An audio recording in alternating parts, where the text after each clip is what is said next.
Bonjour à tous, j'espère que vous allez bien. Moi ça va. Donc ici on se retrouve dans cette vidéo pour parler un petit peu de ma scolarité.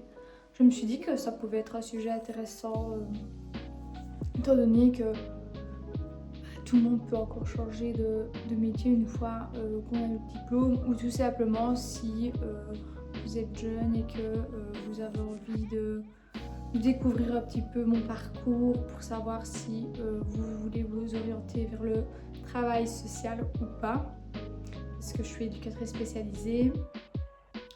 Donc je vais introduire cette vidéo en parlant d'abord vite fait de mes maternelles primaires, puis de mes secondaires, ainsi que mon parcours supérieur et mon début de carrière, on va dire.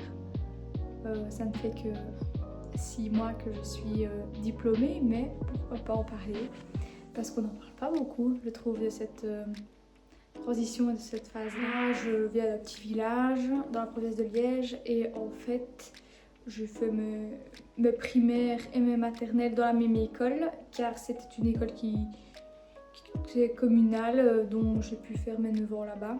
En primaire, dès la première, enfin plutôt vers la deuxième année, en fait, je dirais que j'ai commencé à avoir un peu des difficultés. J'ai commencé par être accompagnée par une logopède pour m'entraîner, pour tout ce qui était orthographe et les mots surtout. J'ai vraiment eu ça en mémoire de ma troisième primaire jusqu'à mon CEB, mais je m'en suis toujours bien sortie. Je pense que j'avais 60% de moyenne. Il faut savoir que dans mon école maternelle et primaire, ce qui était bien, c'est qu'on avait à chaque fois la même classe, donc de la maternelle jusqu'à la primaire, sauf s'il y en a qui changeaient en cours d'année ou quoi.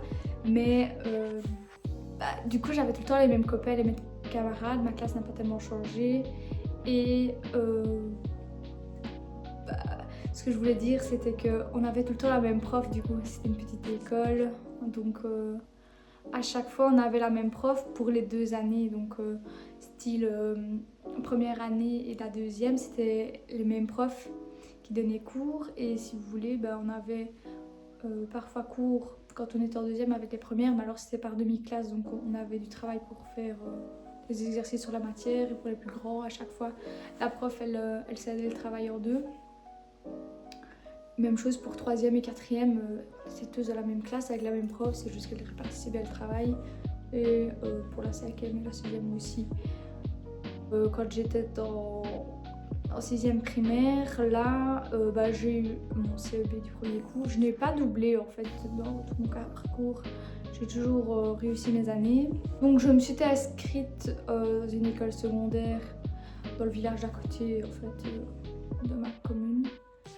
Et il fallait que je prenne un bus. Donc moi, pour tout ce qui est autonomie, si vous voulez, en primaire dans mon école, j'ai pu bénéficier d'un bus communal. Donc en fait, les parents pouvaient nous faire la demande, le bus était gratuit, ils nous prenaient depuis le domicile et en fait dès la fin de journée, il faisait sa tournante, il nous déposait devant la maison. Puis j'ai seulement pris, je veux dire, le bus commun, le bus tech à partir de ma première secondaire. Donc là j'avais mon abonnement. J'avais justement des voisins qui allaient dans la même école, donc ils prenaient ce bus-là. Donc j'ai été accompagnée aussi pour prendre mon premier bus. C'était pas compliqué, le bus nous déposait à la gare et puis c'était à 5 minutes à pied de la gare. Donc, toute l'école suivait vraiment le même mouvement, le même chemin. Donc ça c'était bien. Je passais pas de la campagne à la ville de suite. En secondaire, je dirais que en première, j'étais très stressée parce qu'il y avait beaucoup de changements par rapport à la primaire au niveau des changements d'horaire. Sinon, le reste, ça s'est bien passé. Mais je stressais parce qu'en Belgique, il y a une règle qui dit que quand tu es en première secondaire, tu peux de suite aller à la deuxième. Mais moi, j'étais pas sûre que ce soit vrai. Je pensais que c'était des on-dit, donc j'ai stressé quand même de ne pas réussir mon année puisque j'ai eu quand même un peu dur. Maintenant, là, ça allait de nouveau. Je mordais sur ma chèque. Ça a été surtout dès le début de la deuxième que j'ai eu vraiment dur. Après, durant ma deuxième, vers la période de Noël, parce que moi, dans ma scolarité, j'ai toujours connu des examens à Noël dès la première secondaire. Donc, maintenant, je sais bien qu'ils ont arrêté ça, que c'est des évaluations formatives. Mais moi, j'avais des examens à Noël et en juin. Donc, moi, en deuxième communale, hein, je ne l'ai pas précisé, mais pour le moment, je suis dans l'enseignement classique. Donc là, j'ai eu difficile parce que j'ai aussi vécu un changement familial, enfin d'environnement familial. Donc je suis passée de chez mes parents à chez ma tante du côté paternel. Donc j'ai pas passé mes examens à Noël, mais je devais du coup refaire des tests dès la rentrée. Et puis après, en deuxième, j'ai réussi mon CAD, mais avec vraiment 50 quoi, en maths, en français. Et moi j'avais choisi le néerlandais, parce que depuis la troisième maternelle en fait, j'ai eu la chance de pouvoir avoir des cours de néerlandais. Je suis pas bilingue du tout, mais les bases de néerlandais je les ai, donc je comprends un petit peu la langue. Maintenant je la pratique pas, donc ça a des avantages, mais donc j'ai toujours connu un peu le néerlandais. Donc j'ai eu, comme je dis, 3 fois 50 à mes CEAD. Donc je ne savais pas quoi faire de ma vie pour savoir si j'allais continuer en général, aller dans un autre style d'enseignement comme le TQ professionnel. Donc ce que j'ai fait, c'est que j'ai continué juste parce que j'étais perdue en général. Là je me suis bien rendu compte que c'était hardcore, le rythme s'intensifiait, les tests et les leçons étaient toujours plus conséquent. Enfin, c'est logique en fait, c'est la suite de nos acquis. Enfin, on poursuit toujours avec plus de savoir, mais je n'arrivais pas à tenir le rythme. J'ai failli me déscolariser. Enfin, franchement, j'étais en classe à la fin de l'année. J'étais en classe pour faire du présentiel. Donc c'était très dur psychologiquement. Surtout que j'avais des amis de primaire, donc ça j'avais de la chance, je leur demandais qu'elles m'expliquent la matière, mais ça n'était pas suffisant, enfin j'arrivais plus. C'était vraiment très compliqué l'enseignement général pour moi. Je l'ai bien vite ressenti parce que j'ai eu mes premiers échecs en fait dans le secondaire à cette période-là de ma vie. Donc ça aussi c'était dur de se dire, déjà c'était difficile, j'arrive pas à avoir la moyenne et j'ai pas envie de doubler en fait, non. Donc essayer de faire bonne figure, ça va un moment, de mordre sur sa chic, ça va un moment, mais c'était pas facile du tout, moralement aussi. Donc ce que j'ai fait, c'est que j'ai été au bout de l'année, je suis restée présente à l'école, et ça j'ai pas changé ma régularité scolaire, surtout que pendant à ce moment-là, je vais dire, de ma vie, j'avais aussi des nouvelles copines chaque année parce que les classes changeaient. Donc hormis mes amis de primaire, j'essayais de m'en faire d'autres parce que j'avais choisi des options qui étaient différentes d'elles. Donc j'étais pas tout le temps avec mes copines de primaire, j'étais pas tout le temps avec mes repères. Puis j'ai eu une petite déception amicale à ce moment-là, donc je me sentais un petit peu seule et pas entourée, sauf de mes amis de primaire. Ça ne change pas, elles ont été top jusqu'au bout. Donc grosso modo, j'ai eu 3 repêches. C'était très compliqué pour trouver des profs particuliers, qui soient profs de formation ou pas. Clairement, moi j'ai du coup eu pendant 2 mois des cours non-stop pour essayer de rattraper mon retard et d'avoir au moins la moyenne. J'ai passé mes repêches, j'étais super stressée, donc c'est de nouveau en maths, néerlandais et sciences. J'ai des problèmes, je pense, d'apprentissage dans les langues et dans la logique mathématique. Parce que ce qui me posait problème dans les sciences, c'était tout ce qui était calcul scientifique. C'est très abstrait pour moi, les chiffres, les lignes comme ça. Donc d'office, je me suis dit, qu'est-ce que je fais de ma vie? Qu'est-ce que je vais faire l'année prochaine? Une fois que j'avais réussi mes repêches, avec les profs, j'ai été voir le PMS parce qu'on m'a conseillé et on m'a fait des tests pour savoir ce qui pourrait potentiellement me plaire. Puis au cours de cette année-là, j'ai eu soudainement envie de vouloir faire policière, donc il fallait que j'aille par contre 18 ans, le CESS et mon permis. Alors je me suis dirigée vers une option sociale en technique, mais alors pour ça il fallait changer d'école et ça c'était très compliqué parce que j'aimais vraiment beaucoup mon école secondaire, ma première école secondaire. Parce que j'adorais les options en fait qu'il y avait là-bas. J'aimais bien parce que c'est une école de plus ou moins 1000 élèves. C'était assez familial. C'était pas non plus 1000 élèves l'année par année, je vais dire. Donc il y a des têtes que je reconnaissais aussi. Donc c'était un environnement à la fois nouveau mais familial quoi. Et puis en première j'avais adoré mon cours d'option bois. En deuxième, j'avais pris socio et co et cuisine et couture. Parce que les profs, en fait, j'ai adoré, mais malgré que ce soit 2 heures par semaine, j'ai pu faire des créations adaptées à mes goûts et créer mes propres projets. Donc ça, je trouvais ça chouette. C'était vraiment une force dans cette école-là.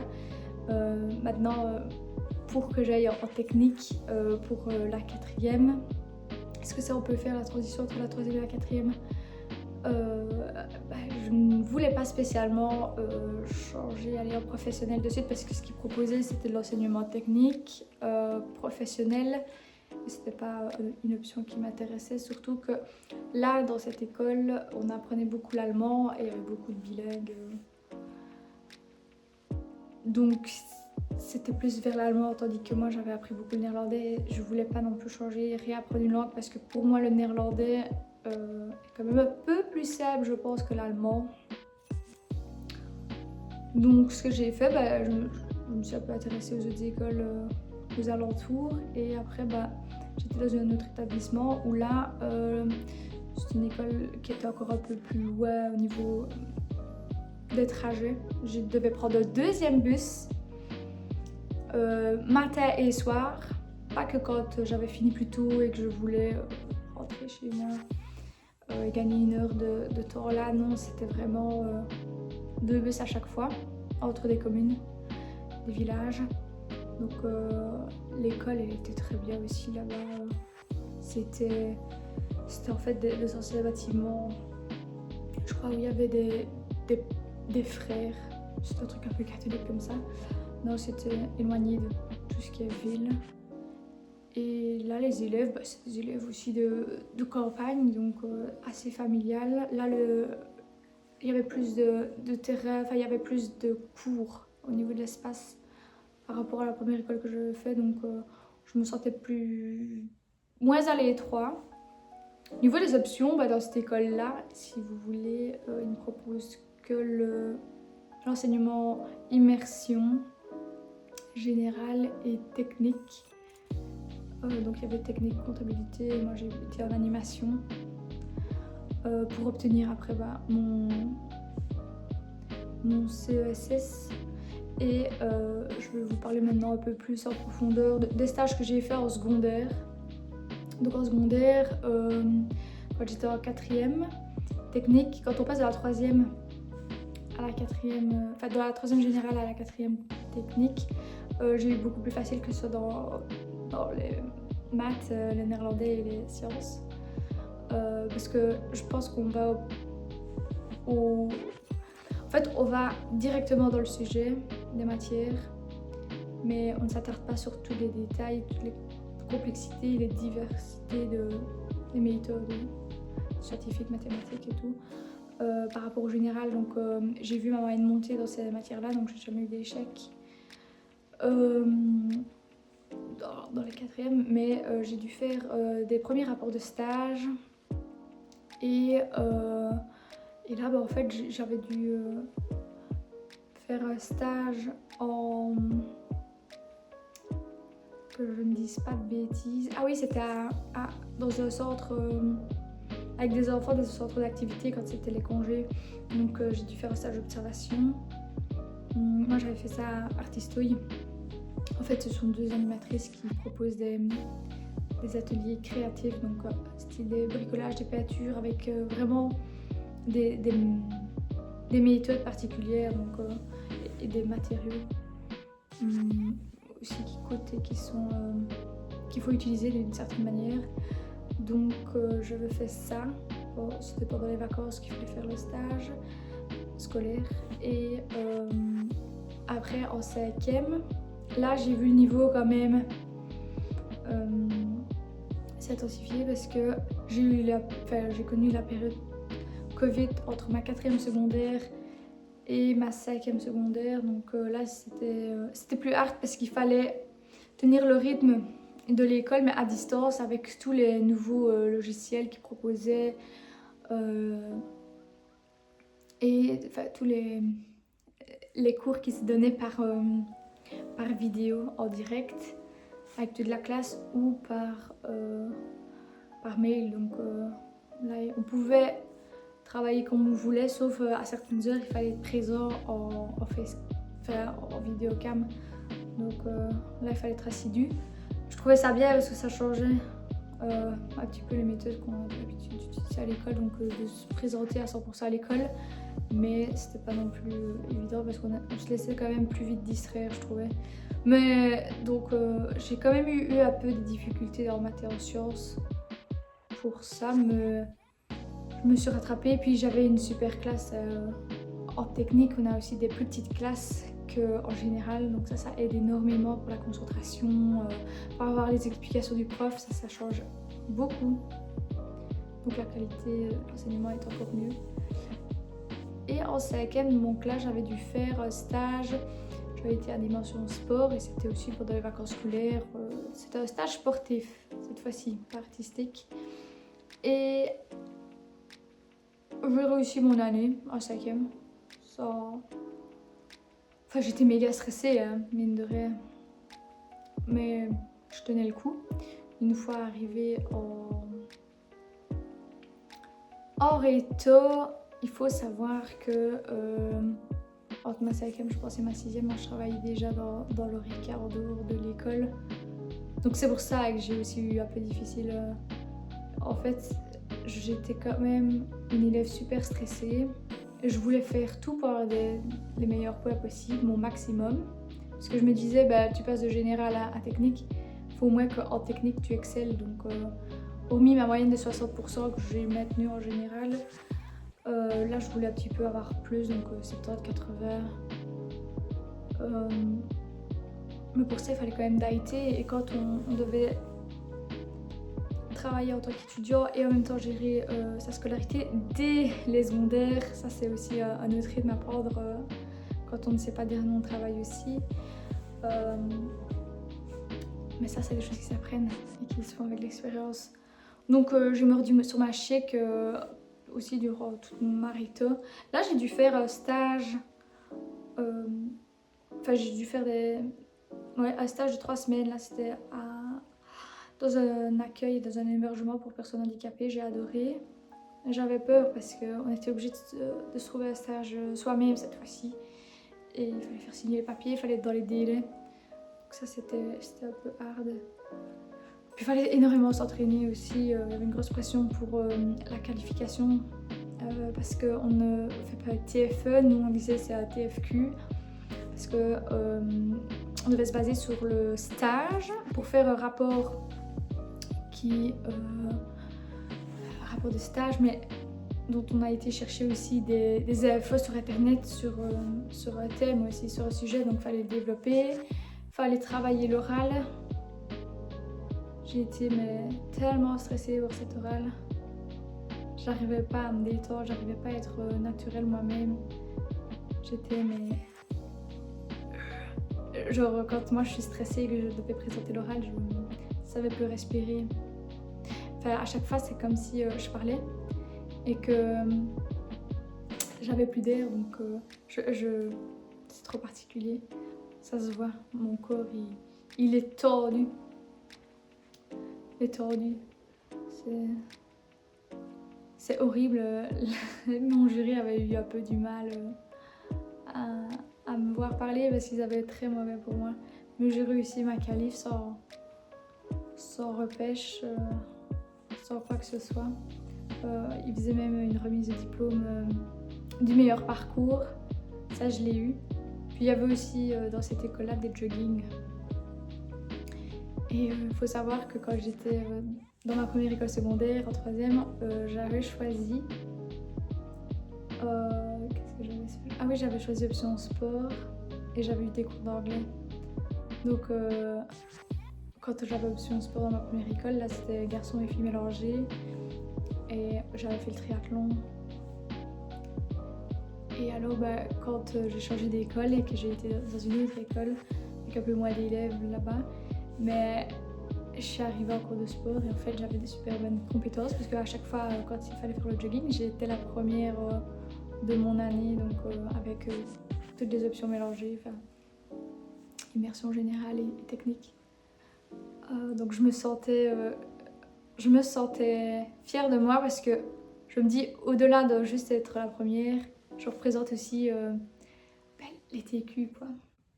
Dans mes cours, avant d'aller en stage, j'étais dans des maisons de repos pour préparer des animations. Et en fait, ce qui était plus dur, c'est que dans l'option animation, en fait, on était amenés à donc, nous créer des ateliers, des bricolages, tout ce qu'on voulait comme projet, qu'on devait présenter au prof, à la maître de stage, mettre en place. Ça, c'est pas compliqué. Mais ce qui était compliqué, c'est une fois qu'on est en réto, il faut savoir travailler en équipe. Et ça, mais c'était dur quand on était habitué à chacun nos manières de faire. Et que là, il faut travailler avec une équipe, avec des gens qui travaillent à la dernière minute et d'autres qui travaillaient tôt, qui travaillaient plus qu'en avance. C'était un peu chaud. On avait envie un peu de s'arracher les cheveux de la tête, mais en vrai ça va. Au final, on a bien rigolé, on était une bonne petite classe, on était très soudés malgré tout. Il y a eu comme des petites tensions parce qu'une classe, il y en a toujours chaque année, mais j'en ai des très très bons souvenirs. Et c'est justement en étant donc dans cette option que j'avais une prof qui donnait un cours d'option et elle me disait que elle avait fait ses études d'éducatrice spécialisée et que elle avait été dans une école à Liège du groupe Elmo et c'est pour ça que j'ai été visiter cette école-là parce que j'ai eu une réflexion où à la base j'étais persuadée de vouloir faire policière et je me suis dit mais même si là tu vois t'as fini tes secondaires, si tu veux faire policière, il faut absolument le permis. Et je ne l'avais pas réussi, enfin mon pratique quand j'étais en secondaire. Parce que ça aussi, quand vraiment la pression de l'école, la pression de vouloir soi-même avoir son permis théorique que j'ai galéré à avoir, en plus de gérer les cours, ça c'est hard. Ça a été très très hard. Autant je crois que les années où j'ai plus eu de boulot, c'était vraiment en réto. Et la première année de supérieur. Là, j'ai bossé, mais comme jamais. Après, les autres années, je prenais le pli de ces 2 années-là, mais c'est là où on sent qu'on devient professionnel, quoi, un peu. Je n'avais pas mon permis, voilà où j'en étais. Et, enfin, mon permis pratique, donc, ce que j'ai fait, c'est pendant que j'étais en supérieur, là, au CFEL, j'ai dû réaliser un stage ailleurs en maison de repos de 6 semaines. J'ai réussi à passer mon permis pratique. Et mon année, je l'ai réussi. J'ai pas eu... Enfin, je crois que j'ai eu qu'un échec en fait. C'était à Noël, c'était en déontologie. Puis j'ai rattrapé mon échec parce que je pouvais le passer en jouet. En supérieur, là, c'était... encore quand on ratait un examen à Noël, on pouvait le passer hors jouet. Mais ce qui était différent aussi, et que j'ai appris par après, c'est que quand en supérieur, il y a des matières qu'on voit, donc par exemple du début de l'année à Noël, et puis c'est réussi ou c'est raté, mais tu n'as plus les cours et ce n'est plus la continuité. Enfin, tu as des cours, tu as des savoirs, et puis tu passes à d'autres savoirs. à d'autres matières, mais qui n'ont pas spécialement directement un lien. Tout se lie, hein, tout est lié, tout a un lien, mais directement pas spécialement. Donc quand on ratait à Noël, il fallait passer ça en jouet d'office et le réussir. Sinon c'était à l'année prochaine, mais quand ça fait un an que tu n'as plus le cours et que tu dois étudier des choses qui datent, et puis il faut avoir autant de crédit pour réussir. Enfin, moi c'était 45 sur 60, maintenant ça a été un peu plus strict, ça a été changé tout ça. Donc j'ai rattrapé donc cet examen là en jouet, j'ai tout réussi. Et j'avais aussi une moyenne de 60%. En fait, j'ai jamais su vraiment avoir une meilleure moyenne puisque je taffais énormément en dehors de l'école pour me créer mes bases, en fait, pour prendre mon autonomie. Puisque une fois que j'étais passée donc de secondaire à mes supérieurs, ben, en dehors du fait d'apprendre à conduire, moi j'ai pris un code et c'était un code de suite lié à l'école. Donc c'était intéressant et je faisais tout le temps les trajets les vendredis et je revenais le dimanche au côte. Donc ça aussi. C'est là aussi que j'ai pris la première fois de ma vie le train pour aller à l'école. C'est un truc que j'ai pris donc toutes les semaines. Et c'est peut-être con, certains le prennent dès les secondaires, mais quand on vient de la campagne, pour moi ça c'était nouveau. J'ai pas eu de mal à être autonome dans mon cote. Les filles étaient super sympas, mes colocs étaient géniales et il y avait une bonne dynamique pour travailler et tout, donc elles étaient tip top. J'ai rien à dire sur ça. J'ai adoré discuter avec elles le soir ou se raconter un peu nos vies, qu'on se retrouvait, c'était trop bien. Après ça, je suis passée donc en deuxième et là j'avais eu mon permis entre temps, pratique. Donc une fois que j'ai eu mon permis, moi, je me suis demandé est-ce que j'allais garder le code ou pas. Et j'ai continué à payer mon code pendant un an. Et là, j'ai dû faire un stage donc de 4 mois à mi-temps. Et là, je l'ai refait dans mon école, dans ma première école secondaire, parce que j'étais acceptée là. C'était une galère parce que de nouveau, en première supérieure, ton stage il est donné, mais après tu te débrouilles. Et quand tu te rends compte qu'il y a des entretiens d'embauche un petit peu pour un stage, c'est hard parce que tous les stages que tu veux, parce que nous on avait à chaque fois des critères, hein. Donc en deuxième c'était milieu ouvert, donc les résidents, bénéficiaires ne pouvaient pas dormir sur le lieu. Donc il fallait que je trouve quelque chose qui était ouvert en journée et qui était ouvert à tout public. C'est pour ça que j'ai été là. Et donc j'avais été refusée dans certains lieux, donc j'avais pris du retard, la date limite approchait, c'était méga stressant.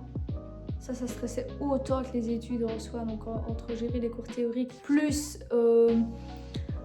gérer la recherche de stage, ça c'est un challenge. Et c'est un peu stressant parce que tout le monde se tient au courant comme ça. Tiens, t'as trouvé un stage, moi j'ai pas trouvé le stage, et toi si, enfin... Donc là j'avais trouvé mon stage dans mon ancienne école. Ça s'est super bien passé, c'était à mi-temps. C'était un peu crevant de faire les trajets, mais ce que je faisais moi c'est que début de semaine, j'avais stage, donc je dormais chez ma tante parce que je retournais chez ma tante le week-end pour après travailler dans l'Orica les week-ends uniquement. Je ne travaille pas en semaine, ça je me suis toujours un peu interdit, sauf le vendredi soir. Mais alors ce que je faisais, c'était que j'habitais chez ma tante donc début de semaine et puis après fin de semaine, mercredi comme ça à midi, je prenais le train de l'école secondaire à Liège.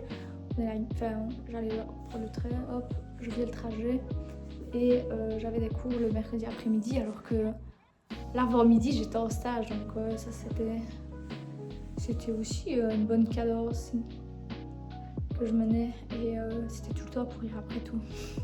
C'était pas courir après les stages, c'était courir après les cours et puis une fois que c'était les cours, il fallait que je cours après mes jobs étudiants.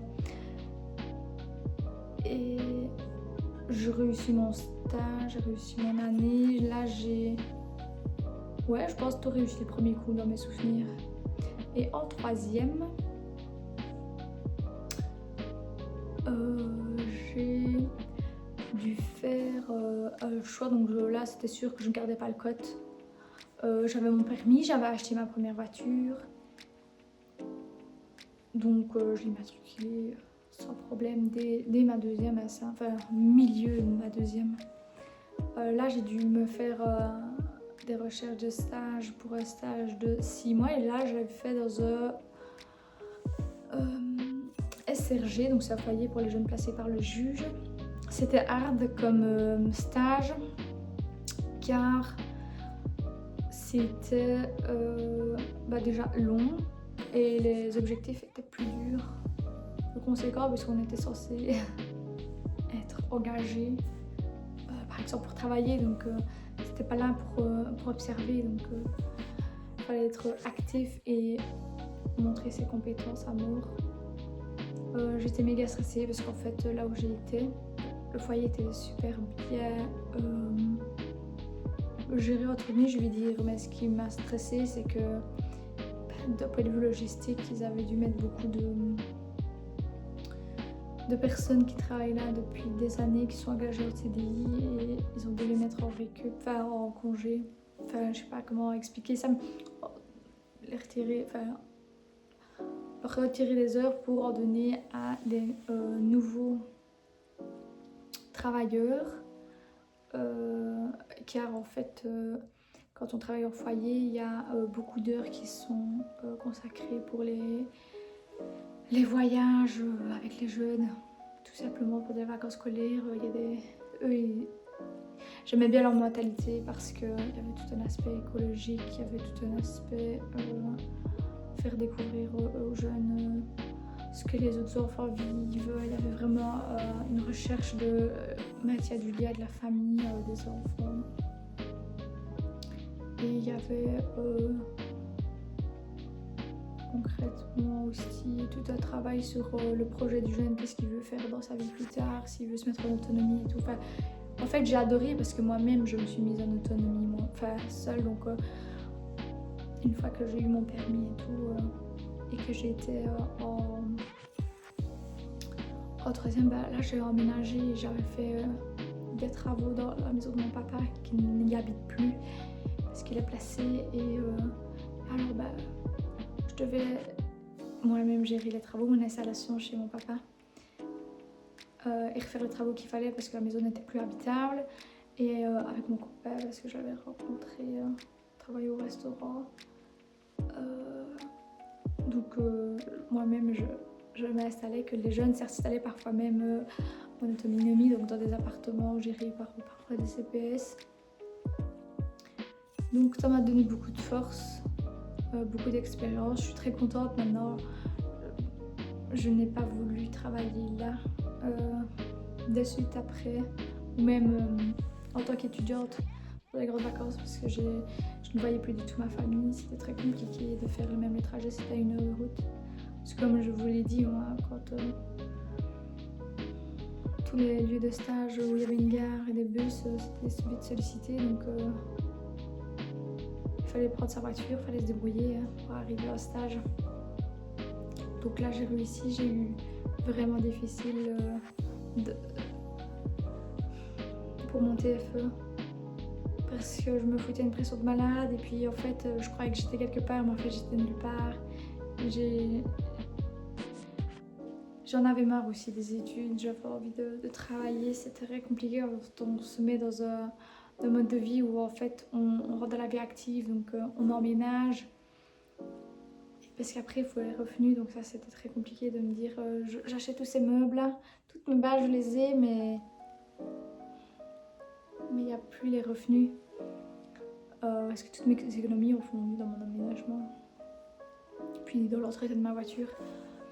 Parce que j'avais fait un accident en même temps de voiture quand j'allais en stage en deuxième, donc j'ai dû me racheter une voiture.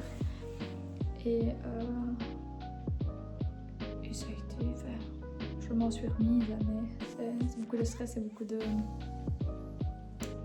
d'investissement de soi, quoi. Qu'est-ce que je peux dire de ça? Ah oui, mon TFE, bah, j'étais méga stressée. Ça a été, je l'ai réussi, mais mon TFE, je n'en suis pas fière. Je l'avais fait sur le thème que comment est-ce qu'un enfant peut se construire son avenir sans repère un peu. Parce que ce soit moi ou les enfants de foyer, en fait, ils n'ont pas leurs parents, ils n'ont pas leur base, ils doivent se créer les bases de leur vie pour s'en sortir. Et ça, c'est très très compliqué parce que autant on a envie de s'appuyer sur le sort de pourquoi est-ce que moi je n'ai pas ce que les autres de mon âge ou de ma classe ont.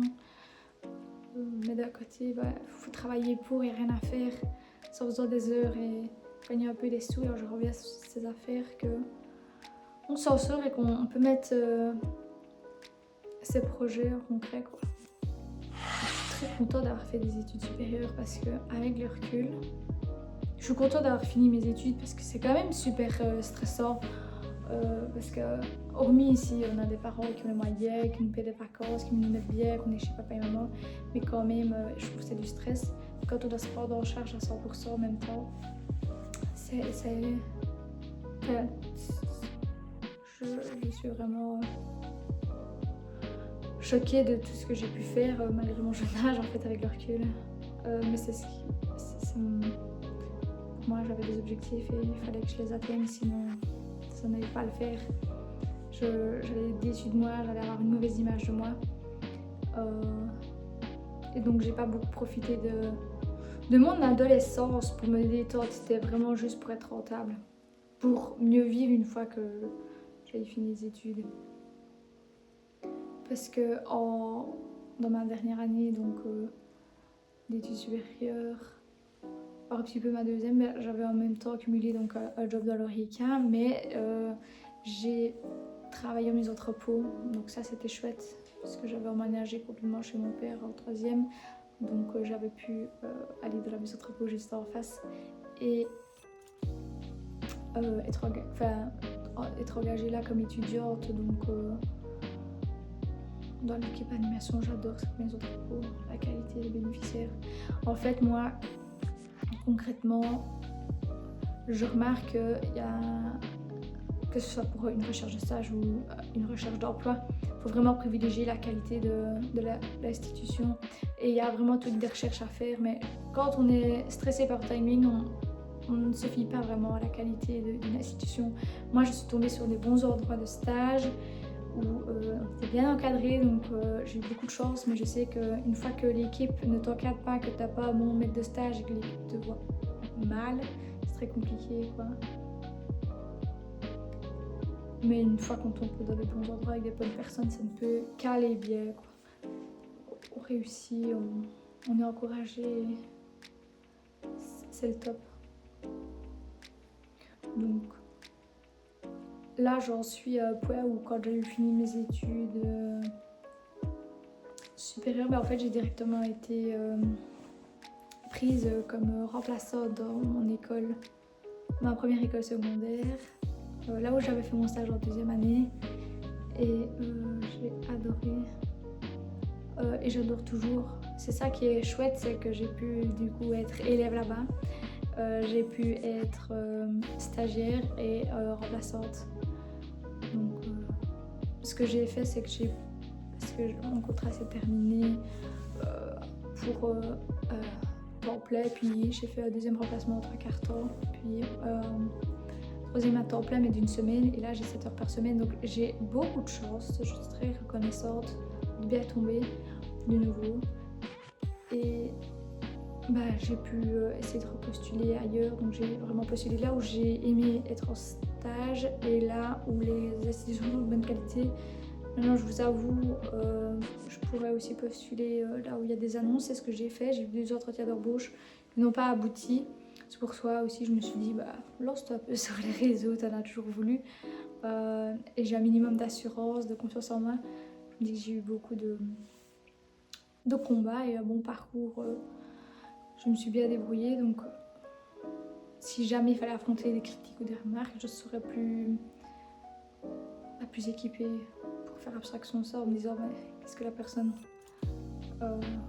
pense peut-être qu'elle est plus que moi ou pas. Enfin, elle connaît pas ma vie, des choses comme ça. Enfin, puis quand on est jeune, adolescent, on est super sensible et attentif et on a peur du regard des autres. C'était pas le moment pour moi de me lancer là-dessus. Parce que je voulais pas perdre mon temps si ça ne prenait pas ou à miser toute ma confiance là-dessus, sur le regard des autres, sur les réseaux. Donc voilà. Je me lance maintenant parce que je suis en pleine recherche d'emploi, mais je vous avoue, je ne me mets plus trop la pression.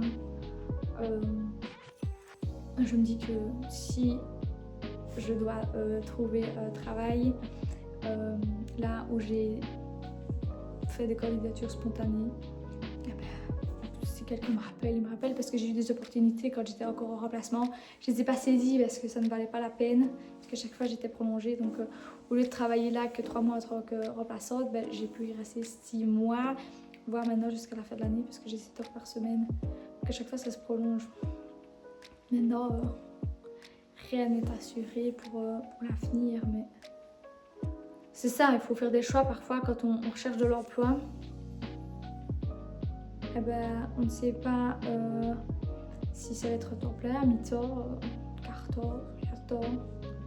Les temps de travail peuvent changer énormément en fonction aussi des trajets, de si on aime bien le travail ou pas. Parce que quand on est éducateur, comme je l'ai dit, moi j'ai fait des stages avec des enfants.